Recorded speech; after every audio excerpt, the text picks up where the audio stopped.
The morning sun cast long shadows across Maple Ridge Drive as Tom Mitchell stepped onto his front porch with his usual cup of coffee. What he saw made him nearly drop the steaming mug. A brand-new wooden fence stretched across the road just 50 feet from his property line, blocking what had been a public thoroughfare for as long as anyone could remember. The fence stood 8 feet tall, made of pristine cedar planks with a small gate that bore a shiny new lock. Tom rubbed his eyes, thinking perhaps he was still dreaming, but the fence remained stubbornly real. He walked closer to examine the structure and found a laminated sign posted on the gate. The Maple Ridge Homeowners Association hereby declares this section of roadway private property effective immediately. All traffic must use alternate routes, by order of the HOA Board of Directors. The absurdity of the situation began to sink in. This road had served the community for over 60 years. His grandfather had actually helped build it back in the 1960s, when the area was first being developed. More importantly, Tom knew something the HOA apparently did not. The road might run through the housing development, but the actual ownership of the land beneath it belonged to his family. His grandfather, Frank Mitchell, had retained mineral and surface rights to this particular strip when he sold most of his property to developers decades ago. Tom pulled out his phone and dialed. His grandfather, who lived just 2 miles away in the old farmhouse where Tom had spent countless summers as a child. At 82, Frank Mitchell was still sharp as a tack and maintained his property with the same meticulous care he had shown throughout. His 70-year career as a contractor and heavy equipment operator, Frank answered on the second ring, his gravelly voice carrying the hint of amusement that Tom remembered from his childhood. "Morning, Tom. What has got you calling so early on a Saturday?" "Grandpa, you need to see something. The HOA just put up a fence across Maple Ridge Drive. They are claiming the road as private property now." There was a long pause on the other end of the line.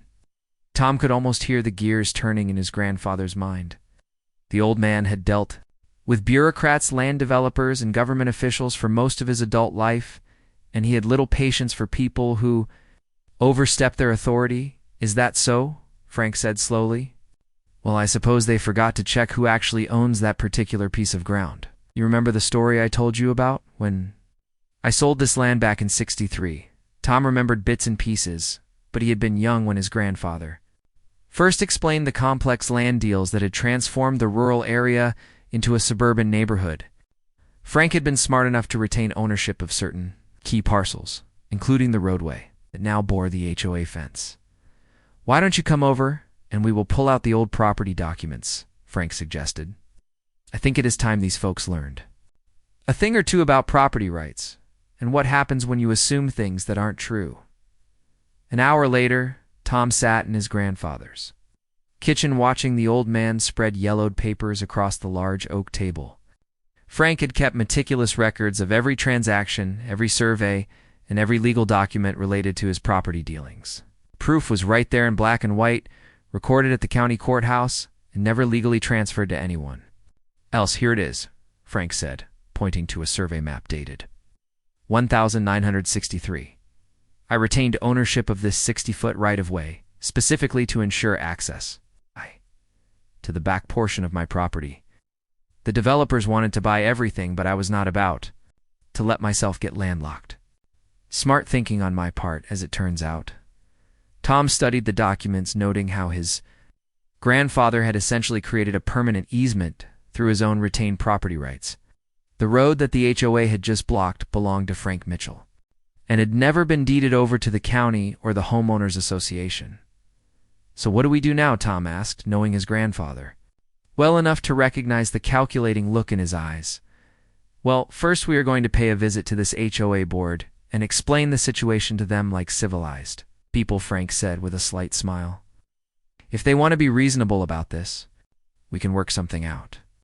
But if they decide to be stubborn about it, well, let us just say, I still have some heavy equipment sitting in the back barn." The meeting with the HOA board was scheduled for the following Tuesday evening at the community center. Tom arrived with his grandfather and a folder full of legal documents. The board consisted of 5 members led by a woman named Margaret Stevens, who had moved to the neighborhood only 2 years earlier, but had quickly established herself as the self-appointed guardian of property values and community standards. Margaret sat at the head of a long table flanked by the other board members. She was a thin woman in her 50s with perfectly styled gray hair and the kind of stern expression that suggested she took herself very seriously. When Frank and Tom entered the room, she barely looked up from her papers. "Gentlemen, I understand. You have some concerns about our recent security improvements," Margaret said without preamble. "I want to assure you that everything we have done is completely legal and in the best interests of the community." Frank took a seat across from her and placed his folder on the table. "Ma, I appreciate what you are trying to do, but I am afraid you have made a significant error. That road you blocked belongs to me. Has for 60 years. Margaret finally looked up, her expression shifting from mild annoyance to barely concealed condescension. "Mr. Mitchell, I understand you have lived here a long time, but the HOA has done extensive research on this matter. Roadway is part of the common area maintained by our association fees." Frank opened his folder and slid a copy of the original survey across the table. "I helped build that road in 1963, retained ownership specifically so I would always have access to my property. You can check with the county courthouse if you like, but these documents are all properly recorded and filed." The other board members leaned forward to examine papers while Margaret maintained her skeptical expression. After several minutes of whispered consultation, she pushed the documents back across the table. "These papers are very old," she said dismissively. "Property laws have changed significantly since then. Our attorney has assured us that the association has legitimate authority over all common areas within the development." Frank's expression remained neutral, but Tom could see the slight tightening around his grandfather's eyes that usually preceded trouble. Property ownership does not just disappear because papers get old. This survey was recorded at the county courthouse and has been updated several times over the years. The title is clear and undisputed. "Nevertheless," Margaret replied, "we have made significant investments in security improvements for the community. The fence stays up. If you have a legal dispute, you are welcome to take it up with our attorney." The other board members nodded in agreement, clearly following Margaret's lead. It was obvious they had no intention of backing down, regardless of what the document showed. Frank gathered his papers and stood up slowly, his movements deliberate and controlled. "Well then," he said quietly, "I suppose we will have to resolve this another way. You folks have a good evening?" As they walked to the parking lot, Tom could feel the tension radiating from his grandfather. Frank had always been a reasonable man, willing to work things out through discussion and compromise. But he also had a stubborn streak and a deep-seated dislike for people who abused authority. "So what now?" Tom asked as they reached their cars. Frank looked back toward the community center where the board members were still visible through the windows. "Now we show them what happens when you push the wrong old man too far. Meet me at the farm tomorrow morning around 8. I have some work to do." The next morning, Tom arrived at his grandfather's property to find Frank already busy in the barn. The old building housed an impressive collection of construction equipment that Frank had acquired over his decades in business. Most of it was vintage, but well-maintained and still fully operational. Frank was checking the oil on a massive yellow bulldozer that looked like it had rolled off the assembly line yesterday despite being nearly 40 years old. The machine was Frank's pride and joy, a Caterpillar D8 that he had purchased new in 1984 and maintained with obsessive care ever since. "She still runs like a dream," Frank said, patting the side of the bulldozer. 800 horsepower of pure American engineering. "I was thinking we might take her for a little drive this afternoon," Tom understood immediately what his grandfather had in mind. The legal route would take months, possibly years of court battles and attorney fees. Frank had chosen a more direct approach. "Are you sure about this, Grandpa?" Tom asked. "There could be legal consequences." Frank climbed up onto the bulldozer seat and started the massive diesel engine. The sound was impressive, a deep rumbling growl that spoke of enormous power barely contained. "Son, when you own property, you have certain rights. One of those rights is access. If someone blocks your legal access, you are entitled to remove the obstruction." The logic was sound, even if the methods were unconventional. Frank was not planning to damage anyone else's property or create a public disturbance. He simply intended to remove an illegal barrier from his own land. That afternoon, word spread quickly through the neighborhood that Frank Mitchell was fired up his bulldozer and heading toward a Pole Ridge drive. By the time the massive yellow machine rumbled down the street, a crowd of curious residents had gathered to watch. Some supported the HOA's position, while others had been frustrated by the board's increasingly authoritarian approach to community. Management. Frank positioned the bulldozer directly in front of the fence and shut off the engine. The sudden silence was almost as impressive as the noise had been. He climbed down from the operator's seat carrying a bullhorn that he had borrowed from Tom's volunteer fire department. "Ladies and gentlemen," Frank announced through the bullhorn, "this road belongs to me and has for 60 years. I have offered to work with your HOA board to find a reasonable solution, but they have chosen to ignore property law and legal documentation. I am now going to remove this illegal obstruction from my land." Margaret Stevens pushed through the crowd, her face flushed with anger. "Mr. Mitchell, you cannot do this. We will call the police. We'll have you arrested for destruction of property." Frank lowered the bullhorn and looked at her calmly. "Ma, you are welcome to call anyone you like. But that fence is on my property without my permission, and I am removing it. If you want to discuss compensation for your materials, we can do that later." Several residents pulled out cell phones to record what was happening while others called police and emergency services. Frank climbed back onto the bulldozer and restarted the engine. The deep rumble seemed to vibrate through the ground itself. The fence had been well built, but it was no match for 800 horsepower of determined bulldozer. Frank lowered the blade and pushed forward slowly, giving the structure every opportunity to fall gracefully. The cedar planks splintered and collapsed in sections, while the metal posts bent and snapped under the relentless pressure. Within 10 minutes, the entire fence lay in neat piles on either side of the road. Frank had been careful to push the debris onto the shoulders rather than blocking traffic or damaging any other property. It was a masterful display of controlled demolition that left the roadway clear while minimizing collateral damage. The crowd erupted in a mixture of cheers and angry shouts. Supporters of the HOA were outraged, while others applauded Frank's direct approach to problem-solving. Margaret Stevens stood in shocked silence, staring at the remains of her security improvement. Police arrived just as Frank was shutting down the bulldozer.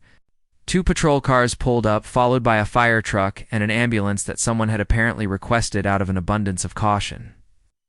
The lead officer was Jim Patterson, a man in his 40s who had known Frank for most of his adult life.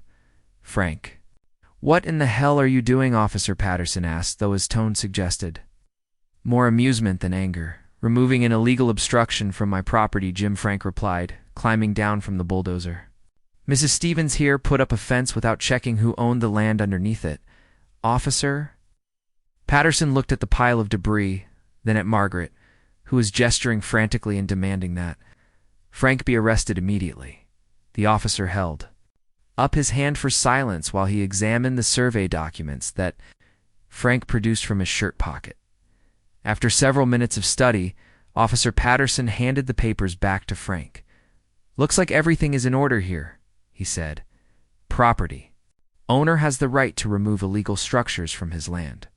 No crime has been committed." Margaret's face turned an alarming shade of red. "Officer, you cannot be serious. You just destroyed thousands of dollars worth of improvements with a bulldozer, Ma." "Ma, and if you built something on someone else's property?" "Without permission, that is called trespassing," Officer Patterson explained patiently. "Mr. Mitchell here has every right to remove it. You want to file a complaint about the situation, you need to take it up with a civil attorney, not the police department." The crowd began to disperse as it became clear that no arrests would be made. Some residents approached Frank to shake his hand and congratulate him on standing up to the HOA board. Others muttered angrily about property values and community standards as they walked away. Margaret gathered the remaining board members for an impromptu conference near their cars. Tom could see them gesturing angrily and occasionally pointing toward Frank, who was calmly loading his tools back onto the bulldozer. It was obvious they were not ready to concede defeat. Over the next few days, the neighborhood buzzed with discussion about the fence incident. Local newspapers picked up the story, and it quickly spread to social media, where it generated hundreds of comments from people sharing their own HOA horror stories. Frank found himself something of a folk hero among property rights advocates, while Margaret and her board faced increasing criticism from residents who felt they had overstepped their authority. The HOA board met in emergency session 3 days later and voted to hire a law firm that specialized in property disputes. They were determined to prove that Frank's actions were illegal and force him to pay for the destroyed fence. The attorney they hired was a young, aggressive lawyer named David Park, who had built his reputation on winning difficult cases through aggressive tactics and creative legal arguments. Park's first move was to file an injunction, seeking to prevent Frank from interfering with any future HOA security measures. He argued that regardless of the underlying property ownership, the community had invested significant time and money in the fence project and deserved legal protection from vigilante actions. Frank responded by hiring his own attorney, an older man named Robert Hayes, who had been practicing property law for over 30 years. Hayes had helped Frank with various real estate transactions over the decades and understood both the legal and practical aspects of the situation. The initial court hearing was scheduled for the following month, but both sides continued maneuvering. In the meantime, the HOA board issued a series of increasingly strident newsletters denouncing Frank's actions and threatening legal consequences for anyone who supported him. Frank, meanwhile, had his property surveyed again to ensure his documentation was completely accurate and up to date. Tom found himself caught in the middle of the dispute. As a resident of the neighborhood, he received the HOA newsletters and witnessed the growing tension between his neighbors. Some people crossed the street to avoid talking to him, while others went out of their way to express support for his grandfather's position.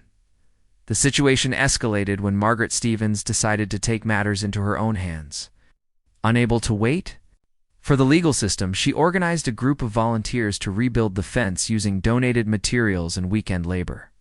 Her reasoning was that possession was 9/10 of the law, and if they could get the fence back up quickly enough, they might be able to establish a stronger legal position.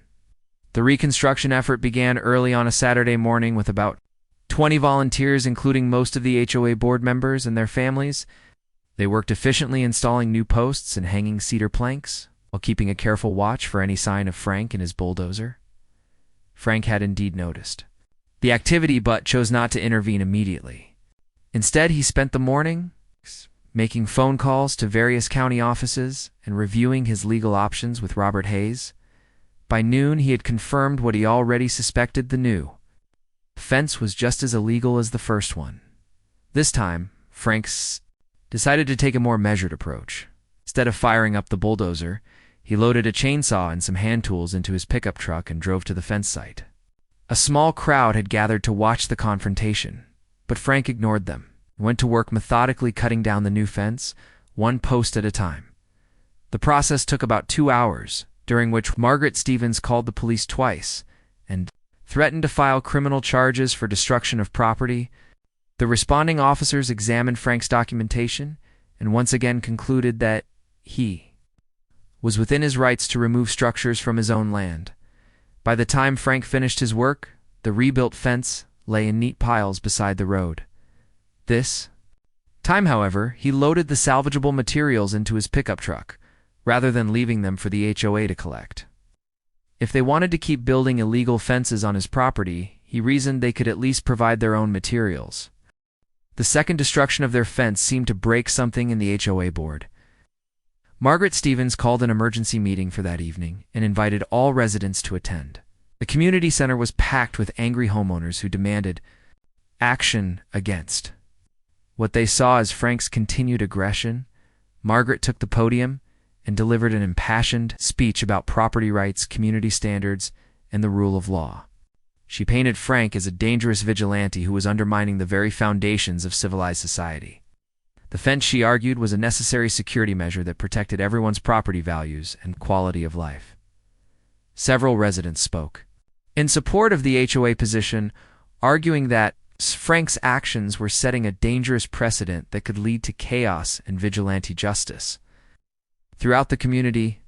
Others, however, stood up to defend Frank and question whether the board had the legal authority to block public access roads. The meeting grew, increasingly heated with neighbors shouting at each other across the crowded room. At one point, Tom stood up to speak on his grandfather's behalf, but was shouted down by Margaret's supporters who accused him of enabling criminal behavior. The evening ended with the board voting to pursue criminal charges against Frank, in addition to their ongoing civil lawsuit. They also voted to assess a special fee against all homeowners to pay for enhanced legal representation and security measures.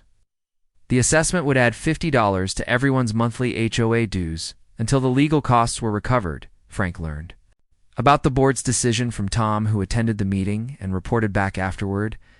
The old man listened quietly as his grandson described the angry speeches and personal attacks, but showed no signs of being intimidated or backing down. "Let them file all the charges they want," Frank said calmly. "I have been dealing with bullies and bureaucrats for 80 years, and I have never backed down from a fight when I knew I was in the right." The criminal charges were filed the following week, accusing Frank of criminal mischief and destruction of property. The district attorney's office, however, was reluctant to prosecute a case where the alleged victim had built structures on someone else's land without permission. After reviewing the evidence, they decided to offer Frank a deal where all charges would be dropped if he agreed not to interfere with future HOA projects. Frank rejected the deal immediately. He had committed no crime and would not accept any agreement that implied wrongdoing on his part. If the district attorney wanted to take the case to trial, Frank was prepared to defend himself and prove once and for all that he had acted within his legal rights. The civil lawsuit moved forward more aggressively, with David Park filing motion after motion seeking to establish the HOA's authority over the disputed roadway. He argued that decades of community use had created an implied easement that gave the association legal standing to regulate traffic and access.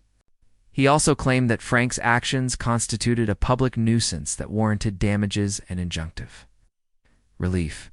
Robert Hayes countered with his own motions, demonstrating that Frank's property ownership was clear and unambiguous. The roadway had never been deeded to the county or any other public entity, and Frank had maintained his legal rights through proper documentation and periodic use of the property. As the legal battle intensified, the neighborhood became increasingly polarized. Margaret Stevens organized boycotts of local businesses that supported Frank, while his supporters held fundraisers to help with legal expenses. Property values began to suffer as potential buyers were warned about the ongoing dispute and the toxic atmosphere it had created.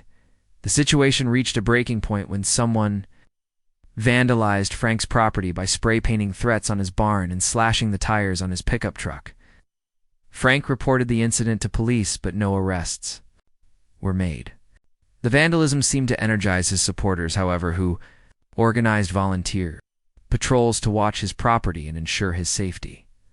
Tom was working late in his home office when he heard the sound of heavy machinery starting up outside. He looked out the window to see his grandfather backing the bulldozer out of the barn and heading toward the road. It was nearly midnight, and Tom could not imagine what emergency would require such drastic action. He grabbed his jacket and keys and drove quickly to his grandfather's house. Frank was not there, but Tom could see lights on in the barn and hear voices coming from inside. When he investigated, he found a group of about 10 men, all neighbors and friends who had come to support Frank in whatever he was planning. Frank emerged from the barn carrying a thermos of coffee and wearing the determined expression that Tom remembered from his childhood. The old man had made a decision, and nothing was going to change his mind. "Boys," Frank announced to the assembled group, "it is time we settled this thing once and for all. Mrs. Stevens and her friends want to play games with fences and lawsuits, but I am tired of games. Tonight, we are going to send a message that cannot be misunderstood." Tom learned that Margaret Stevens had organized another fence-building project scheduled for the next morning. This time, she planned to use concrete posts and metal panels that would be much more difficult to remove. She had also hired private security guards to protect the workers and document any interference from Frank or his supporters. Frank's plan was elegantly simple. Instead of waiting for the fence to be built and then tearing it down, He was going to occupy the roadway with his bulldozer and prevent any construction from taking place. It was a form of peaceful protest that would force the issue without damaging anyone's property or creating safety hazards. The group of volunteers would take shifts sitting with Frank to ensure he was not alone, and to witness any confrontations that might occur. They had contacted local media outlets to ensure coverage of the protest and had prepared statements explaining their position on property rights and community governance. As dawn broke over Maple Ridge Drive, Frank positioned his bulldozer squarely in the middle of the roadway where the fence was supposed to be built. He had brought folding chairs, coffee, and sandwiches for what might be a long day of waiting. Tom sat beside him, along with several other neighbors who had taken time off work to support the cause. Margaret Stevens arrived at 7 o'clock with a truck full of fencing materials and a crew of workers ready to begin construction. When she saw the bulldozer blocking the work site, her face went through a series of expressions, ranging from surprise to anger to something approaching panic. The private security guards she had hired were clearly uncomfortable with the situation. They had been expecting to deal with protesters carrying signs, not an 80-year-old man sitting on a bulldozer in the middle of the road. Their supervisor made several phone calls before approaching. "Frank, to attempt negotiation, sir. I am going to have to ask you to move your equipment so these folks can get their work done," the security supervisor said politely. Frank looked at him with genuine curiosity. "Young man, do you know who owns this piece of ground you are standing on?" the supervisor admitted. He did not have that information and suggested they call the police to sort out the legal issues. Frank agreed that would be an excellent idea and encouraged him to make the call as soon as possible. Within an hour, the scene resembled a small carnival. Police cars, news trucks, and curious residents had gathered to watch the standoff. Margaret Stevens gave interviews to reporters explaining how Frank's actions were terrorizing the community and undermining property values. Frank sat calmly on his bulldozer, answering questions and showing his property documents to anyone who asked to see them. The police were reluctant to take action without clear legal guidance. The district attorney's office was consulted, and they in turn contacted the county attorney who specialized in property disputes.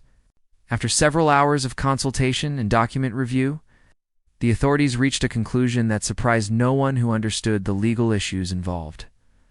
Frank Mitchell owned the land under dispute and had every right to occupy it with his bulldozer or any other legal use.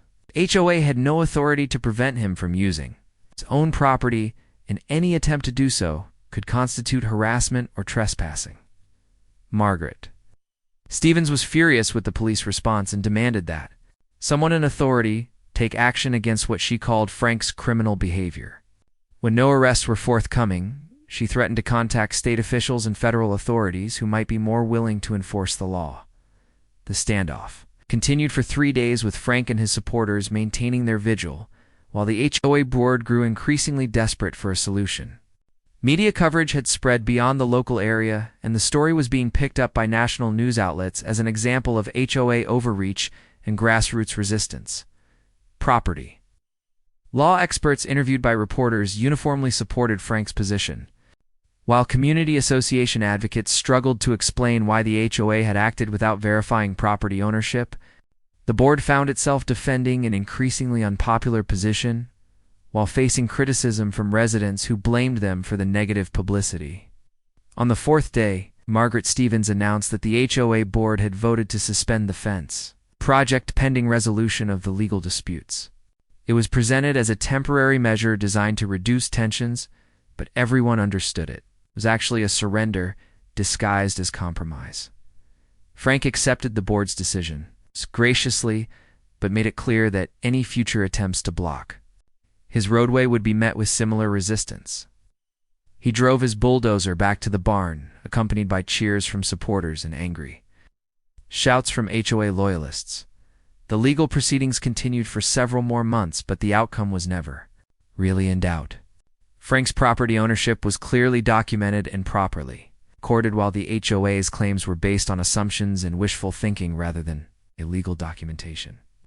The civil lawsuit was eventually dismissed, with the judge ruling that the homeowners association had no standing to regulate property that did not belong to them. The criminal charges were dropped when the district attorney concluded that Frank had committed no crimes in removing illegal structures from his own land. Margaret Stevens resigned from the HOA board shortly after the legal defeats, citing health concerns and family obligations. Several other board members also stepped down, leading to new elections that brought in more moderate leadership committed to working cooperatively with all residents, including Frank Mitchell. The fence materials, purchased by the HOA, were eventually donated to a local charity that used them to build enclosures for a community garden. Frank contributed his labor to the project, operating his bulldozer to prepare the ground and position the materials where they were needed. The neighborhood gradually returned to normal, though relationships remained strained between some residents who had taken opposing sides during the conflict. Property values recovered as the negative publicity faded and potential buyers learned that the dispute had been resolved. Tom reflected on the entire episode as he sat on his grandfather's porch, watching the old man tinker with the bulldozer engine. Frank had taught him valuable lessons about standing up for principles, property rights, and the importance of understanding exactly what you own before making decisions that affect other people. The bulldozer sat in the barn most of the time now, but everyone in the neighborhood knew it was there ready to roll if needed. Frank Mitchell had proven that one determined individual with the law on his side could stand up to institutional authority and prevail through patience, persistence, and the occasional application of 800 horsepower. Years later, when Frank passed away at the age of 89, Tom inherited the property, including the disputed roadway and the vintage bulldozer. He maintained both with the same care his grandfather had shown, understanding that they represented something more important than mere ownership. They represented the principle that property rights mean something, and that no one has the authority to take what does not belong to them. The roadway remained open and unobstructed, serving the community as it had for 60 years. The bulldozer remained operational in the barn, a silent reminder that some fights are worth having and some principles are worth defending, regardless of the cost or controversy involved. Occasionally, new residents would ask about the fence incident, and Tom would tell them the story of how his grandfather stood up to the HOA board with nothing but legal documents, determination, and a very large bulldozer. Most people found it amusing, but a few seemed to understand the deeper lesson about individual rights, community authority, and the delicate balance between cooperation and resistance that makes democratic society possible. Frank Mitchell had been many things during his long life: a contractor, a businessman, a husband and father and grandfather, but perhaps most importantly, he had been a man who understood that ownership means responsibility, and that responsibility sometimes requires action.